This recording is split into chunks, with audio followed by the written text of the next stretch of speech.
በደቡብ አፍሪካ በዜጎቻችን ላይ የተፈጸመ ያለው ነገር በአስቸኳይ ሊቆም ይገባ። እንደሚታወቀው ከቀናት በፊት በደቡብ አፍሪካ ጆሃንስበርግ እና ኬፕ ታውን በተባሉ ከተሞች ላይ በኢትዮጵያውያን ላይ በተፈጸመው አሰቃቂ ግድያ እስካሁን ላይ መረጃዎች እንደሚያመላክቱት ከሆነ 4 ኢትዮጵያውያን መገደላቸው ነው እየተሰሙ ያሉ መረጃዎች የሚያመላክቱት።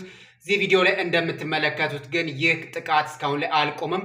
በ10 ሺዎች የሚቆጠሩ ደቡብ አፍሪካውያን በአደባባይ ላይ በመውጣት ከሀገራችን ውጡ አንፈልጋችሁም የሚሉ መፈክሮችን በአደባባይ ላይ እያሰሙ ይገኛሉ። ከዚህም በተጨማሪ እንግዲህ ኢትዮጵያውያን አሉ የሚባሉበት ቦታ ቤታቸው ድረስ እየሄዱ ማለት ነው አካላዊ ጥቃት እየፈጸሙባቸው ይገኛሉ። ከቀናት በፊት በተፈጠረው በኢትዮጵያውያን ላይ የህይወት ማለፍ ላይ እንግዲህ የኢትዮጵያ መንግስት ለደቡብ አፍሪካ በላከው መልእክት በአስቸኳይ ይህ ድርጊት እንዲቆምና ኢትዮጵያውያን ልዩ ከለላ ሊደረግላቸው እንደሚገባ መልእክት አስተላልፎ ነበር።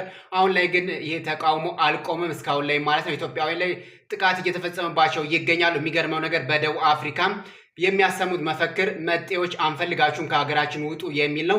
የሚገርመው ነገር በተመሳሳይ በደቡብ አፍሪካ በርካታዎች ነጮች አሉ። እነዚህ ነጮች ግን ተወላጆች አይደሉም፣ መጤዎች ናቸው። ጥቃቱ እየተሰነዘረ ያለው በኢትዮጵያውያንና በአፍሪካውያን ላይ ነው። እኛ አፍሪካውያን ለራስ በራሳችን እንኳን መተባበርን አንድ መሆን አልቻልም። የደቡብ አፍሪካውያን የሚያደርጉት ድርጊት ግን በዓለም አቀፉ ደረጃ እጅግ በጣም አሳፋሪ ነገር ነው።